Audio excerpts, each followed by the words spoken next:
은혜로운 새벽 말씀 앞에 나오신 여러분 주님의 이름으로 환영합니다. 잘 오셨습니다. 고린도전서 12장 말씀을 묵상하고 있습니다.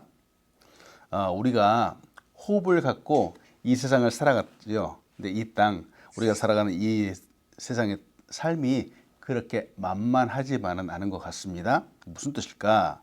즉 크고 작은 많은 문제들이 우리의 삶 속에 끊임없이 일어난다라고 하는 거죠. 연세가 많이 드신 어머님이신 권사님들이 자주 하시는 말씀이 있잖아요. 하루도 참 바람 잘 날이 없었다라고 이렇게 고백을 하시기도 합니다. 인생을 돌아보니까 참 남편이 뜻하지 않게 문제를 일으키기도 하죠. 또 그래서 속상한 날들이 그래서 하루 이틀 계속 지나다 보면은 어느새 또 아이들이 커가면서 또 다른 문제들이 눈앞에 다가오기도 하는 겁니다. 하나씩 문제를 해결하다 보면은 어느새 머리는 흰머리가 하나씩 늘어나게 됩니다.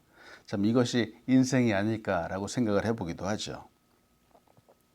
이런 관점에서 보니까 여러분 우리의 삶에 크고 작은 이런 문제들은 사실 늘 있다라고 생각할 수 있습니다.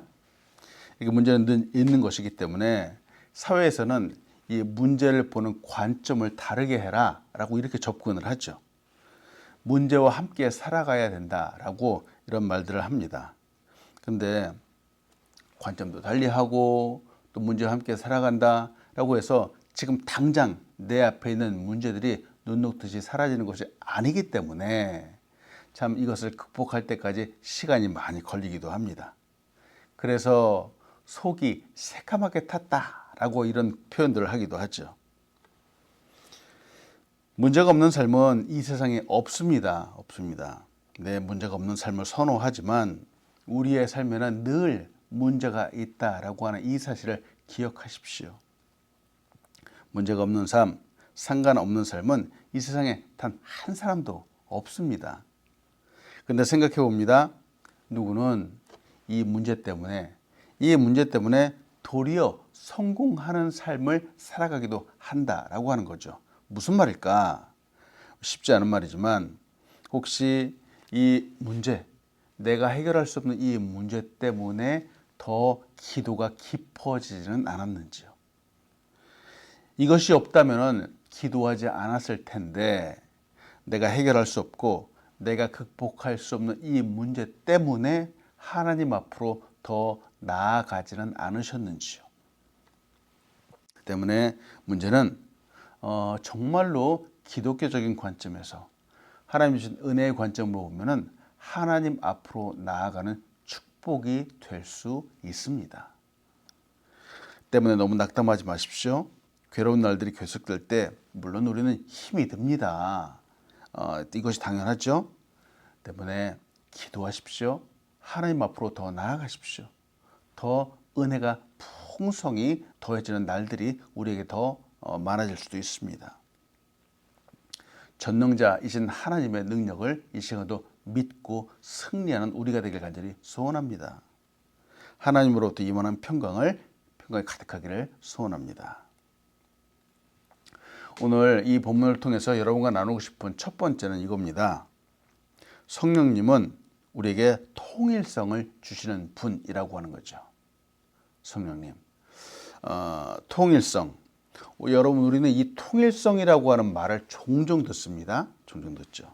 근데 이 통일성이 정말 무엇인가 잘 알지 못하고 넘어갈 때가 있습니다. 우리가 살아가는 삶도 그렇잖아요. 통일성을 갖추자, 통일시키자라고 하는 이런 말을 하기도 하고 또 우리가 자주 듣습니다. 특히 왜 친구들끼리 이제 음식을 먹으러 가서 음식점에 갔을 때 가장 쉬운 말로 이제 같은 시간을 절약하기 위해서 같은 걸로 통일해서 먹자라고 이렇게 말하기도 하죠. 근데 사실 이 성경적인 입장에서 보면 이것은 틀린 표현입니다. 통일한다라고 해서 이것을 모두 똑같이 만들자라고 하는 그런 뜻이 사실은 아닙니다. 먼저 사전적인 의미를 한번 볼게요. 사전적인 의미를 보면은 여러 가지 요소들이 있지만 전체가 마치 하나와 같이 느껴지는 성질, 이게 사전적인 정의입니다. 통일성이 무엇일까? 여러 요소들이 있으면서도 마치 하나와 같이 느껴지는 성질, 이것이 사전적인 의미의 통일성입니다. 오늘 이 고린도전서 12장에서 말하고 있는 핵심이 바로 이 부분입니다. 여러 가지 요소들, 즉 다양함이라는 것이 우리 안에 있습니다. 즉 이 말은 우리 사람들이 다양하다라고 하는 겁니다. 근데 이 다양한 사람들, 이 다양함이 어우러지는데, 한데 모이는데 마치 하나가 된 것처럼, 전체 큰 그림이 하나가 되는 것처럼 보이는 겁니다. 바로 이것이 통일성입니다. 통일성. 오늘 본 말씀 고린도전서 12장 12절로 13절을 봅니다. 몸은 하나인데 많은 지체가 있고 몸의 지체가 많으나 한 몸임과 같이 그리스도도 그러하니라. 우리가 유대인이나 헬라인이나 종이나 자유인이나 다 한 성령으로 세례를 받아 한 몸이 되었고 또 다 한 성령을 마시게 하셨느니라. 하나님이 우리에게 공동체, 특히 이 교회라고 하는 공동체를 주셨습니다.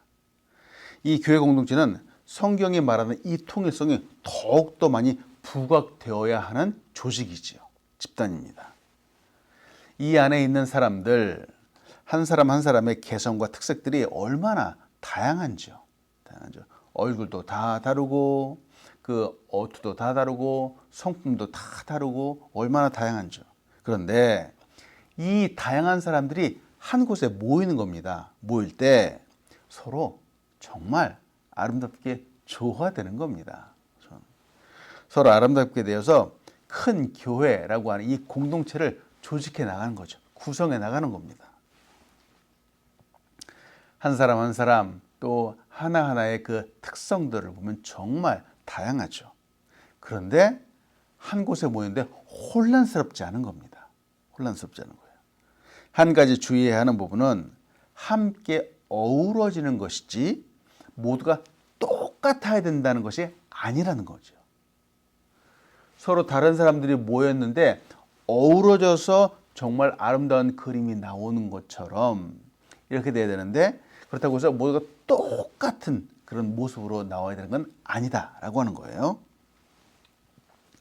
어떤 분은 우리 공동체를 너무나도 잘 사랑해서 정말 잘 섬겨주십니다. 또 어떤 분은 열심히 전도하고 또 열심히 기도하기도 하고 그러죠.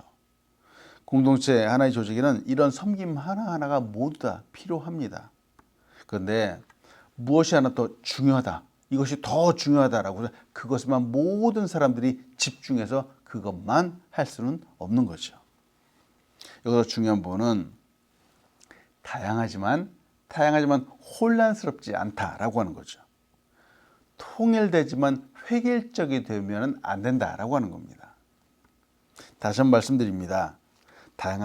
이 다양함이 있어야 되는데 한 곳에 모이지만 전혀 어색하지 않고 혼란스럽지 않은 모습이죠. 또 통일되어 있지만 같아야 한다라고 해서 모두가 획일적으로 똑같아야 되는 것은 아니다라고 하는 겁니다. 쉬운 말로 이 남자들은 이 군대라는 것을 다녀오잖아요. 특히 한국 남자들은 그렇죠.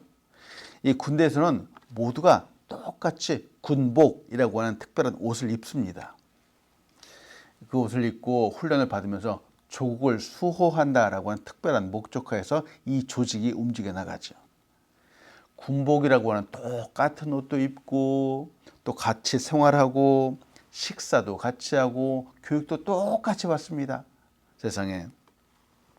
그래서 이 군인들을 볼 때는 이 정말 멀리서 보면 누가 누구인지 구분이 되지 않는 거죠. 가까이 보아야지 얼굴도 다르고 그 이름도 다르다라는 것을 나중에 보게 됩니다. 이것이 바로 획일, 정말 모두가 똑같아야 된다라고 하는 그런 뜻인 것 같습니다.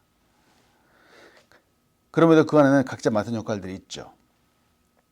교회가 말하는 이 통일성은 이 획일성과 엄연히 다릅니다. 다르죠. 먼저는 다양하죠. 그런데 이 다양하지만 하나입니다. 교회라는 이름으로 하나가 되죠. 이 성령님으로 인해서 그 통일성을 우리가 갖게 된 겁니다. 고린도 교회는 당시에는 유대인들이 있었죠. 유대인들이 있었고 헬라인들이 있었습니다. 즉 로마 사람들도 있었습니다. 그리고 그 안에 노예들도 있었습니다. 종들도 같이 있었습니다. 자, 근데 여러분 생각해 보십시오. 사회적인 신분으로 보면은 이들은 엄연히 구분될 수밖에 없습니다. 한 자리에 모일 수 없는 사람들입니다. 그런데 교회라고 하는 공동체 안에 한 곳에 모였을 때 이들이 모두가 한 형제가 되었습니다. 바로 이 부분을 말하는 거죠. 한 몸이라고 불리고 이럴 수 있는 이유는 그 다양한 사람들이 서로 민족도 다르고 신분도 다르며 또 이런 것들이 상관없이 한 성령 안에서 세례를 받았다라고 하는 겁니다. 그래서 공동체 이런 한 몸이 되었다라고 고백합니다. 우리가 사는 세상을 생각해 봅니다. 당시 이 고린도 교회 세상도 생각해 보죠. 출신에 따라서 구분되어야만 하는 것이 우리가 사는 세상이죠. 어디 출신만 그런가요? 가진 것, 돈에 따라서도 구분되는 것이 바로 세상입니다. 있는 사람들이 소위 말해서 갑질한다 그러잖아요. 나는 더 많이 가졌으니까 너희 가난한 사람들하고는 달라 라고 스스로가 구분을 만들어내죠. 참 이것이 우리가 사는 세상입니다. 어디 돈만 그런가요? 공부, 학벌도 그렇죠. 또 능력에 따라서 높고 낮음을 구분해 내어야만 하는 곳이 바로 세상입니다. 세상이 얼마나 악해졌는지요. 이런 것들을 어른들만 하지 않죠. 아이들도 자기가 특히 한국에서 있는 얘기는 자기가 몇 평 아파트에 사느냐에 따라서 가난한 집 아이들은 친구조차 하지 않습니다. 왕따를 하죠. 누가 이런 세상을 만들었는지요? 세상이 만들었습니다. 사회가 바로 이런 분위기를 조장했습니다. 그리고 지금도 조장해 나가고 있습니다. 많이 배웠다고 하고 많이 가졌다고 하는 사람들이 스스로를 구분하고 더 높게 하고 이런 것들을 일부러 만들어 갑니다. 우리가 사는 이 세상의 시스템은 이런 차이를 만들어내는 시스템입니다. 그래서 기를 쓰고 죽으라고 공부를 하고 정말 땀을 흘리면서 일을 넣어서 돈을 벌려고 애를 씁니다. 왜? 바로 완벽하게 구분해서 나는 더 높은 위치에 서기 위해서 그렇습니다. 과거에는 그래도 대학만 나오면 참 존중을 많이 받았죠. 인정도 받고 안정적인 직업도 가질 수 있었습니다. 근데 지금은 대학만 갖고 안 되죠. 대학원도 부족하고 심지어 박사학위를 딴다라고 해도 과거만 못한 세상이 되었습니다. 돈도 어느 정도 있는 거 가지고는 어깨도 못 피는 그런 세상이 되었습니다.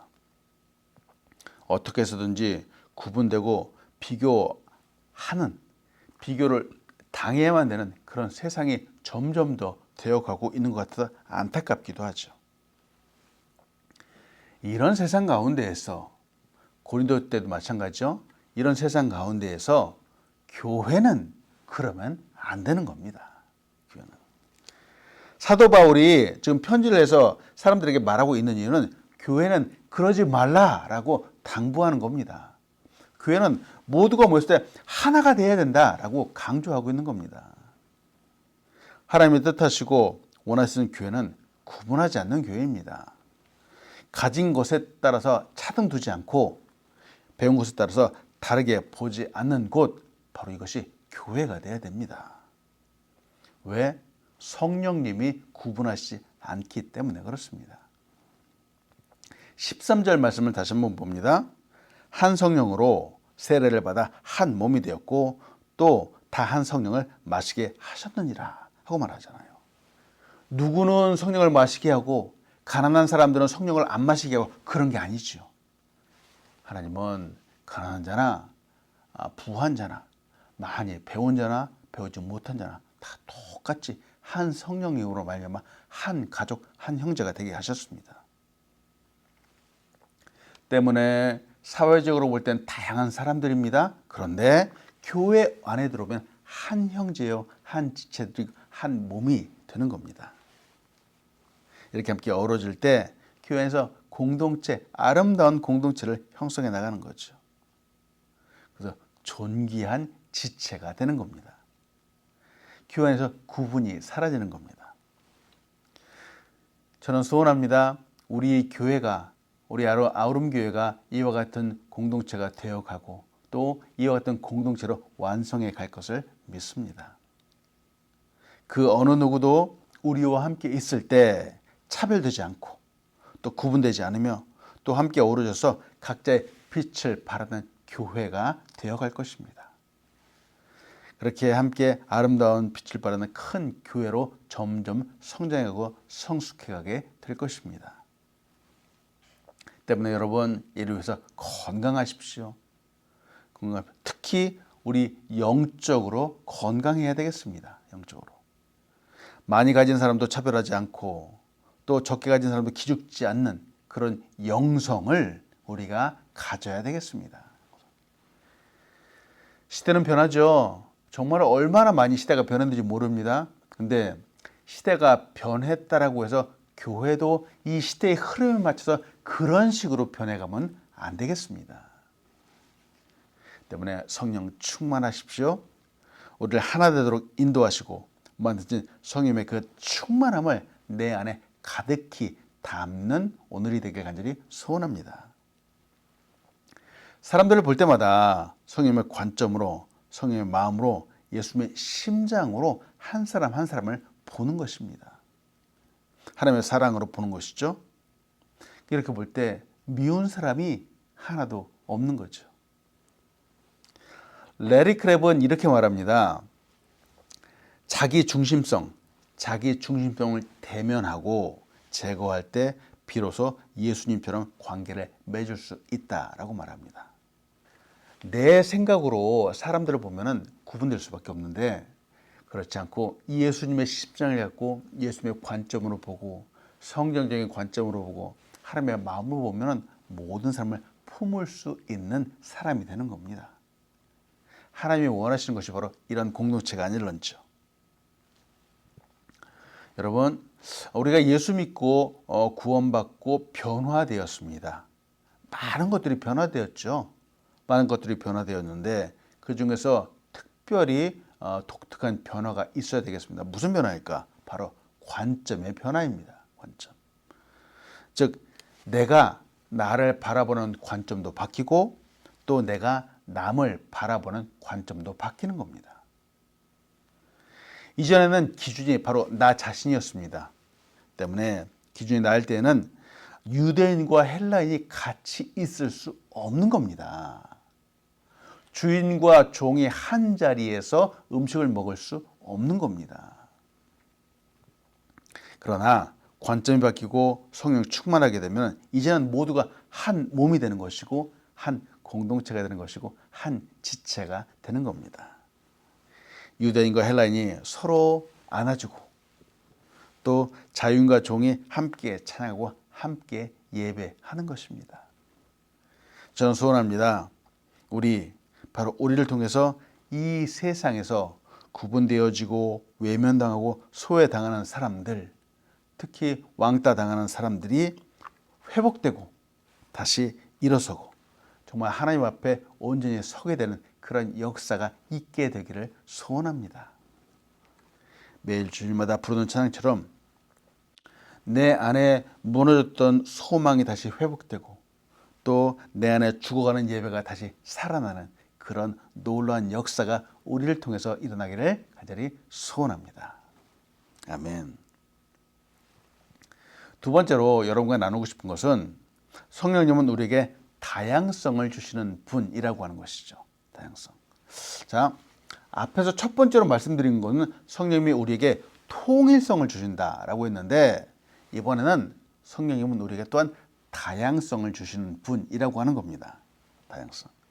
즉 함께 어우러지지만 각자의 그 개성들, 그 존귀함을 생각하면서 그 소중함들이 각자 두각되고 드러난다라고 하는 겁니다. 앞에서 통일성을 말씀드렸죠. 통일성은 서로 다른 요소들이 마치 하나로 어울리는 성질이라면은 이 다양성이라고 하는 것은 서로 다른 성질, 즉 완전히 구분되고 달라진다라고 하는 겁니다. 교회 안에는 이것이 있습니다. 이 고린도전서 12장에서 말하는 바는 서로 통일성도 있지만 서로 다름을 그대로 인정한다라고 하는 겁니다. 각자의 개성을 존중하고 존귀하게 여기는 거죠. 오늘 본 말씀 고린도전서 12장 14절로 20절 말씀 다시 한번 봅니다. 몸은 한 지체뿐만 아니여 여럿이니 만일 발이 이르되 나는 손이 아니니 몸에 붙지 아니하였다 할지라도 이로써 몸에 붙지 아니한 것이 아니요 또 귀가 이르되 나는 눈이 아니니 몸에 붙지 아니하였다 할지라도 이로써 몸에 붙지 아니한 것이 아니니 만일 온 몸이 눈이면 듣는 곳은 어디며 온 몸이 듣는 곳이면 냄새 맡는 곳은 어디냐. 그러나 이제 하나님의 그 원하신 대로 지체를 각각 몸에 두셨으니 만일 다 한 지체뿐이면 몸은 어디냐. 이제 지체는 많으나 몸은 하나라. 한 몸이 되었다고 아까도 말씀드린 군대처럼 획일화가 되어서 모두가 똑같아져야 된다라고 하는 거, 이건 하나님이 의도하시는 바가 아니죠. 아닙니다. 왜? 각 사람에게는 하나님께서 정말 일부러 다양한 은사를 주시고 다양한 직분도 주시고 또 다양한 역할도 주셨습니다. 바로 어제의 말씀이잖아요. 그건 12장 4절로 7절까지의 말씀 보면은 은사는 여러 가지나 성령은 같고 직분도 여러 가지나 주는 같으며 또 사역은 여러 가지나 모든 것을 모든 사람 가운데에서 이루시는 하나님은 같으니 각 사람에게 성령을 나타내시면 유익하게 하려 하심이라 라고 말합니다. 보세요. 은사도 여러 가지래요. 같지 않아요? 직분도 마찬가지예요. 직분도 정말 여러 가지인 거예요. 그리고 사역도 내가 담당해야 되는 그 일도 여러 가지인 거예요. 한 가지만이 아니죠. 때문에 각 사람에게 이렇게 다양한 은사들, 직분들, 역량이 있는데 이것들을 무시하지 말라라고 하는 겁니다. 무시하지 않고 한 기준으로 일괄적으로 꿰어 맞추려고 하는 것은 억지와 같다라고 하는 겁니다. 이렇게 될 때는 불협화음이 생길 수밖에 없죠. 하나님은 우리 각 사람을 우월한 존재가 아니라 유일한 존재로 만드셨습니다. 유일한 존재. 나만이 있는 유일한 존재로 한번 생각을 해보면 좋을 것 같습니다. 모든 사람들에게, 특히 교회 공동체 성도들에게는 그 어느 누구와도 대처할 수 없는 나만의 고유한 소명이 있습니다. 나만의 고유한 역할이 있고 고유한 특성이 있습니다. 하나님이 이것들을 우리 각 사람에게 주셨습니다. 이것이 서로 다른 이유이시죠. 만일 지체가 전부 똑같다면 그 외형의 모습도 또 생각이며 역할이며 은사도 모두 같다면 이는 전체가 합하여 한 몸이 될 수는 없을 겁니다. 누구는 손의 역할을 담당해야만 하고요. 또 누구는 발의 사명을 감당해야 됩니다. 누군가는 귀가 되어줘야 됩니다. 그래서 힘들어하고 괴로워서 흐느끼는 우리 지체의 소리를 잘 들어주는 그런 역할도 감당해 줘야 됩니다. 또 누군가는 눈이 되어줘야 되겠죠. 그래서 다른 이들이 보지 못하는 문제를 미리미리 보고 또 문제도 방지하고 또 잘 넘어가게 하기도 하고 이런 역할들이 각자 따로따로 있는 것이죠. 보세요. 이렇게 각자 역할들이 있는데 이 역할들이 얼마나 하나하나 볼 때 소중한지요. 없으면 안 됩니다. 이것들이 어우러졌을 때 다 함께하는 통일성이 되는 거고 또 각자로 놓고 보면 정말 이 다양함이 있는 겁니다. 하나님께서 이 사명을 성령을 통해서 우리 각자에게 주시고 그 뜻에 따라서 한 몸 공동체를 이루게 하셨습니다.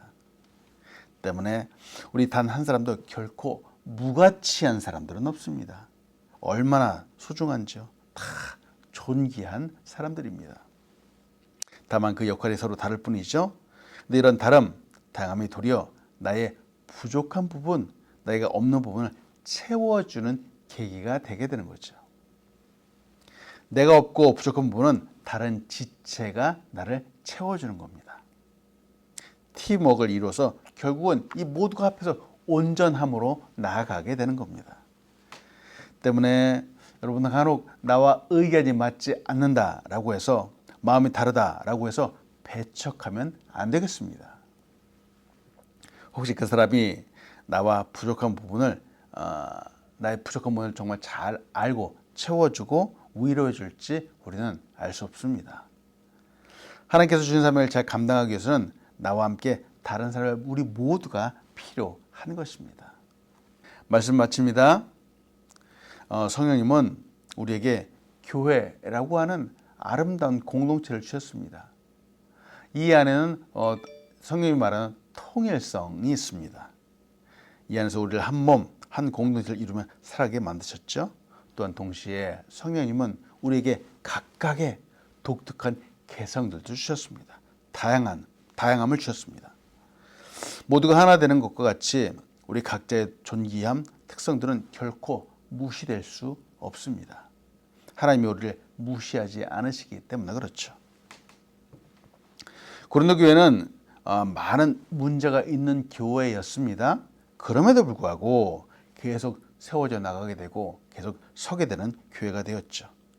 특히 이 영적인 은사가 새로운 문제로 대두되는 교회이기도 했지만 바울은 그들에게 연약하고 부족한 이 사람들을 더욱더 존귀하게 받으라, 존귀하게 여기라 하고 계속해서 이들을 권면하고 있습니다. 내일 큐티 본문인데요. 고린도전서 12장 22절로 23절은 이렇게 말하죠. 그뿐 아니라 더 약하게 보이는 몸의 지체가 도리어 요긴하고 우리가 몸에 덜 귀히 여기는 그것들을 더 귀한 것들로 입혀주며 우리의 아름답지 못한 지체는 더욱 아름다운 것을 얻느니라 하고 말합니다. 여러분, 저는 소원합니다. 힘들고 어렵고 부족한 분들이 우리 교회에 와서 함께 예배하고 함께 섬기면서 정말 그 부족한 분들이 채워져 나가고 또 만족감도 얻게 되고 하나씩 성숙해 가면서 결국 우리 모두가 한데 어우러져서 모두 함께 아름답게 기쁨의 찬양을 부르는 그런 공동체로 계속해서 성장해 나가기를 소원합니다. 우리는 그렇게 될 것입니다. 여러분 한 분 한 분 너무나도 귀하고 소중합니다. 한 분 한 분이 계시기 때문에 우리 공동체가 구성이 되는 것이고 또 소망과 꿈을 꾸게 되는 것입니다. 오늘도 하나님의 그 크신 은혜와 역사가 우리의 삶 속에 가득 들어간 줄이 소원합니다. 아멘.